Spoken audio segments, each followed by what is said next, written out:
Paz, Irmandade, bora lá? Marcos 7, vamos orar e começar a nossa leitura? Querido Jesus, nós te louvamos por este momento tão agradável que é da tua leitura. Nos dá compreensão e faz com que os nossos corações não sejam uma terra endurecida, mas que seja terra boa, para que a tua palavra possa germinar, crescer, florir, frutificar para o teu reino, pelo teu nome. Amém. Bora lá, gente? Bora, capítulo 7. Capítulo 7 é interessante, que a gente já falou sobre isso lá em Mateus. Talvez vocês se lembrem. A gente começou a falar, a gente falou um pouquinho sobre isso, sobre as tradições dos fariseus, aquela historinha de lavar as mãos. Vamos ler para a gente relembrar? Vamos ler aqui, então, acho que até aqui no 8. A gente pode ler para conseguir entender. Bora lá. Os fariseus e alguns mestres da lei, vindos de Jerusalém, reuniram-se a Jesus e viram alguns dos seus discípulos comerem pão com as mãos impuras, isto é, sem lavar. Isso porque os fariseus e todos os judeus não comem sem lavar cerimonialmente. Vamos grifar isso aqui? Lavar, cerimonialmente. Então, isso porque fariseus e todos os judeus não comem sem lavar as mãos cerimonialmente. Que as mãos. Apegando-se assim à tradição dos anciãos. Aquele Marcos coloca um pouquinho diferente, porque Mateus trouxe mais elementos, né? Que é quando eles falam aquela parte de já que você fez o bem pro seu pai, você não precisa honrar o seu pai até o fim, sabe? Aquela historinha? Então, Marcos, ele diminui aqui a história e já entra direto na explicação de Jesus. Mas vamos continuar. Só que dá para entender que ele fala aqui, que eles estavam observando, e aí eles dizem assim, mas os fariseus e os judeus, eles não comem sem lavar a mão cerimonialmente, né? Se apegando assim à tradição dos anciãos. No 4. Quando chegam da rua, não comem sem antes se lavar e apegam-se a muitas outras tradições, tais como o lavar de copos, aí tá aqui, lavar de copos, jarros, vasilhas de cobre, tá vendo aqui? Vasilhas, aí a letrinha só fazendo referência que tem outras coisas que eles lavavam também, tá? Vasilhas de cobre. Então os fariseus e os mestres da lei perguntaram a Jesus, por que os seus discípulos não vivem de acordo com a tradição dos anciãos? Porque, vamos grifar, os teus discípulos não vivem de acordo com a tradição dos anciãos, mas comem o alimento com as mãos impuras. E aí Jesus respondeu, bem profetizou Isaías, olha que resposta dura, hein? Isaías, acerca de vocês, hipócritas, como está escrito, este povo me honra com os lábios, mas o seu coração está longe de mim, meu Deus. Com os lábios, mas vou grifar tudo, não vai dar não, gente. Vou ter que grifar tudo. Mas o coração está longe de mim. Em vão me adoram. Olha, adoração vazia é em vão. E os seus ensinamentos não passam de mandamentos ensinados por homens. No 8. Vocês negligenciam os mandamentos de Deus, negligenciavam as escrituras e se apegam às tradições dos homens. Olha que coisa. Aí aqui embaixo ele diz assim, vamos continuar só pra gente entender. Ele continuou, vocês sabem muito bem rejeitar o mandamento de Deus para praticar a tradição. Olha isso. Eles rejeitavam o mandamento de Deus para praticar a tradição de vocês. Pois Moisés disse, honre seu pai e sua mãe, e quem amaldiçoar o seu pai ou a sua mãe terá que ser executado. Mas vocês afirmam que se alguém disser ao seu pai ou à sua mãe, qualquer ajuda que vocês poderiam receber de mim é corbã, isto é, uma oferta dedicada a Deus, vocês o desobrigam de fazer qualquer coisa para seu pai ou sua mãe. Olha só. E aí eles desobrigavam, descumprindo a lei de Moisés, que falava que era obrigado, né, a honrar pai e mãe. Deixa eu puxar pra cá que a gente vai falar dessa parte aqui, né? Que é interessante, né? Que aqui ele diminui um pouco, mas ainda dá pra entender que é o mesmo sentido, né? A mesma história sendo contada de outro ponto de vista, né? E lá em Mateus a gente viu que eles falavam também sobre não lavar as mãos.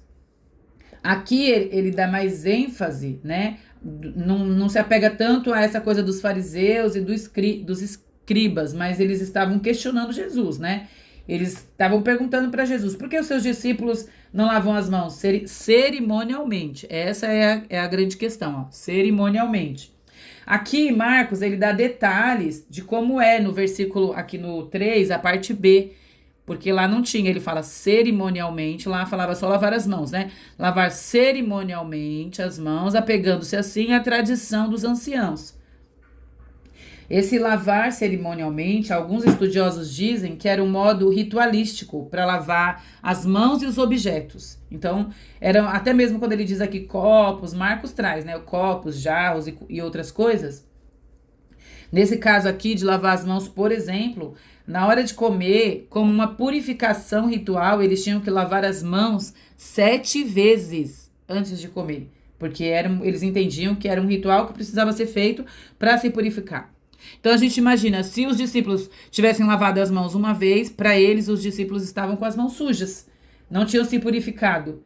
Eles criavam um rito, né, um ritual, para dizer que estavam cumprindo mais ainda a lei. E aí às vezes eles deixavam de cumprir a lei por conta desse ritual que eles tinham criado, né? Que é o que nós vemos aqui.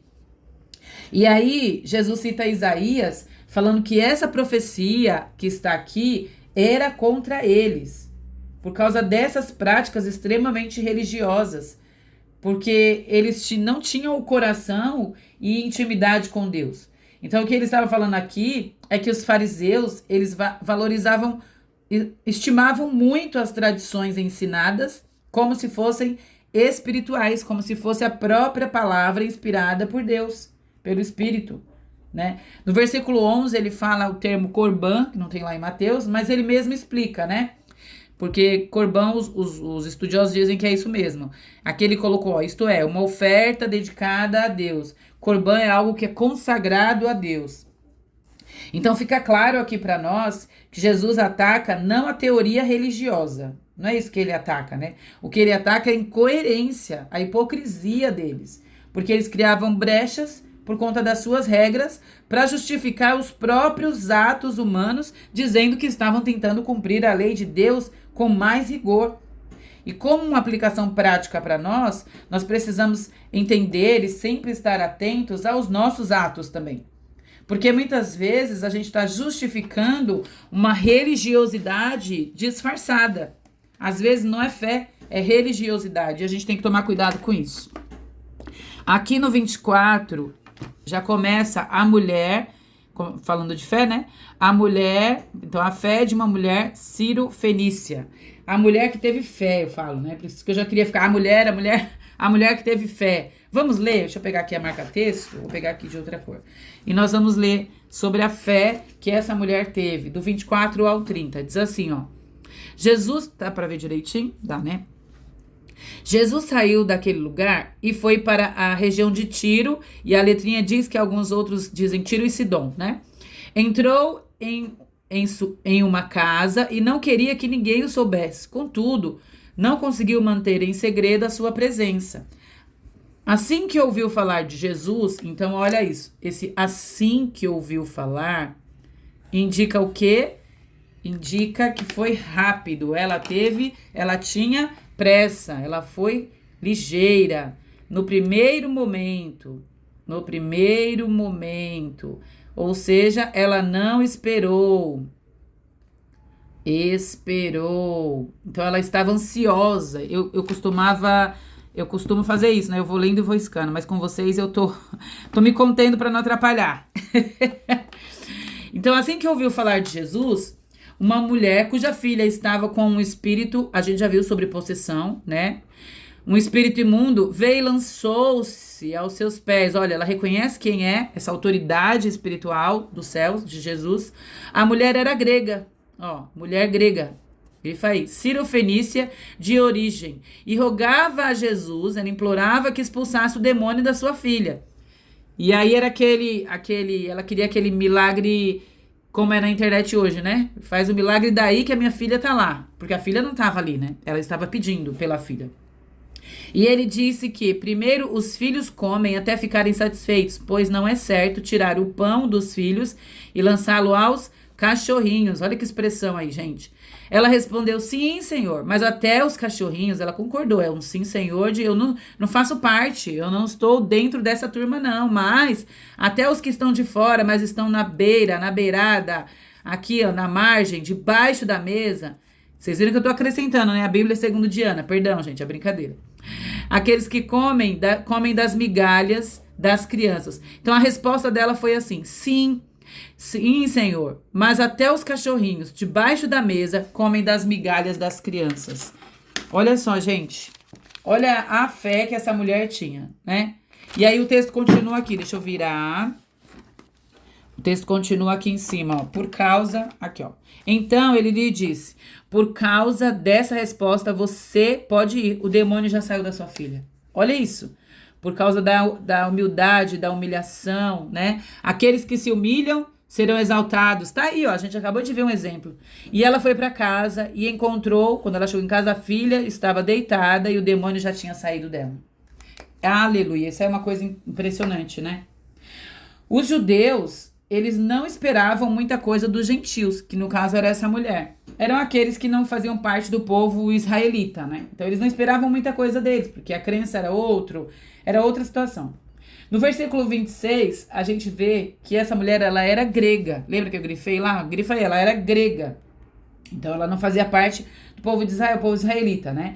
No 27, o termo, ele usa como insulto mesmo, gente. É um termo, quando fala cãezinhos, cão ali, é um insulto e era muito grave para a época, era uma ofensa muito grave.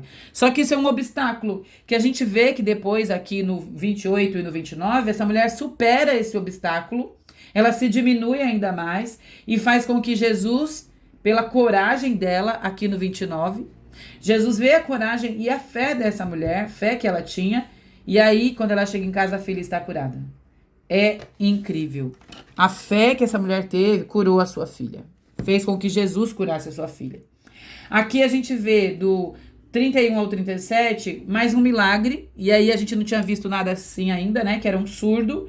No 31 fala Decápolis. Deca significa 10 e polis cidades. Então 10 cidades, literalmente traduzindo, né? E os surdos nessa época, só uma explicaçãozinha. Os surdos e os mudos, eles eram protegidos pela lei judaica, mas eles eram classificados como, no mesmo grupo, assim, que as mulheres, as crianças, os escravos, porque eles não tinham instrução suficiente para guardar a lei de Deus. Então, eles eram considerados, se eu posso dizer aí, com a minha própria fala, eles eram do segundo escalão, uma classe mais baixa que não tinha muito valor. Mas Jesus vai lá e diz, tem valor sim, eu vou curar. E aí ele curou, né? Ele abriu os ouvidos deste surdo. É coisa linda de ver, né?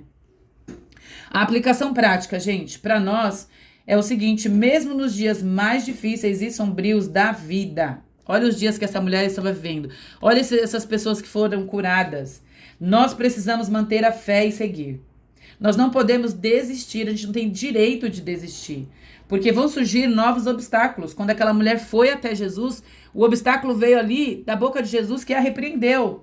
E nós não podemos desistir com o surgimento de obstáculos. A nossa fé fará a gente ir além e alcançar aquilo que a gente almeja, a paz, a saúde, a bênção.